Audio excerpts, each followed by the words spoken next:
My name is Carlos. I've been doing building and selling cowboy gear for the better part of 20 years now. Been doing leatherwork since 2003. Started with some small stuff and then got into doing custom Chaps, Chinks, Armitas. That's my mainstay. That's probably what I'm better known for, but I do other stuff. I do some smaller items like spur straps and slobber straps, breast collars, things like that. So anyway, what I was going to talk about today was what I look for in gear. So I'm going to bring some examples of when you're out purchasing gear, what you look for as far as workmanship, craftsmanship, what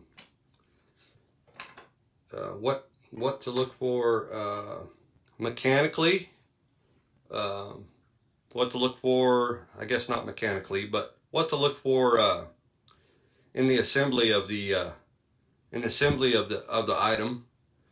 How can you tell what's a quality piece, what's not a quality piece, what's a maybe a factory made or run of the mill? We all know that the saying is you get what you pay for, but there are some good values out there as well. I'm not just trying to promote my stuff, but I want to kind of educate people on what I look for in a piece of gear or a piece of tack. How do I know it's a quality piece of tack, and what I look for in the assembly of the tack, or the construction, I guess is what I'm saying. So the first example I have, one of the things that I always talk about this. What I look for in a piece of tack, one of the dead giveaways in a piece of gear is the stitching. And what I have here is it's just a simple breast collar. It's a 3-piece breast collar. It's got a centering here. This is one that I made. I call it a Nevada style breast collar. It's a utilitarian piece. Really good for using on Colts. You can use it every day actually, but it's just a simple breast collar. But one of the things that I look for in a good quality craftsmanship on a piece of gear is stitching. I'm a real stickler about stitching. Is the stitching symmetrical? Are the stitch lengths equal? Is everything parallel?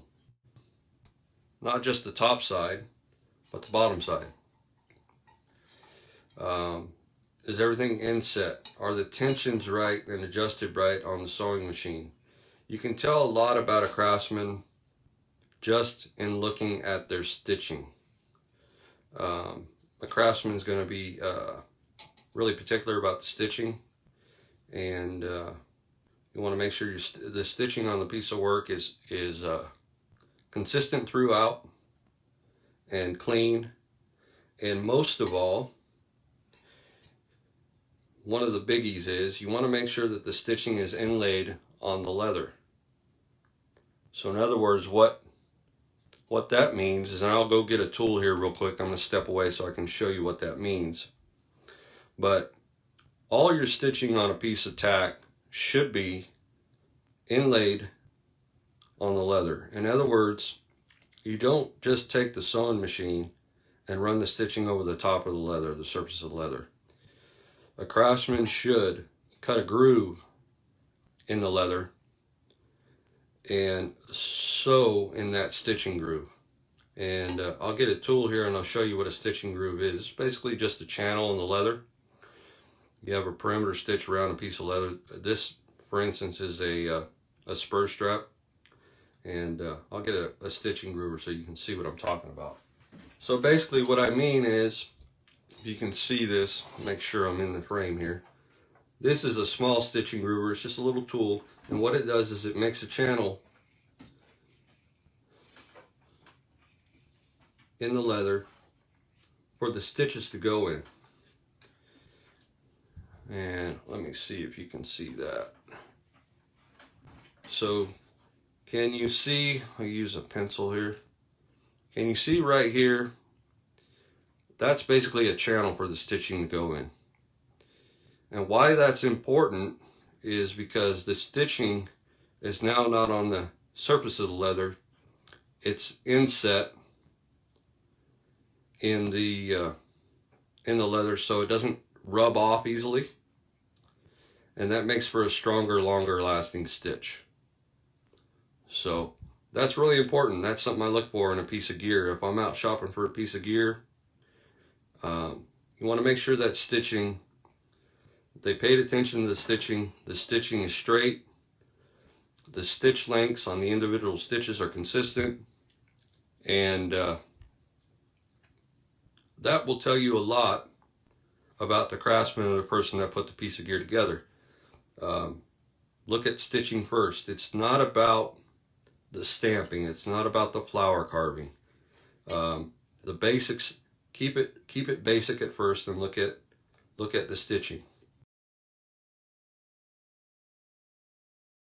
I got these hats for sale. They're on the website. Might as well promote them.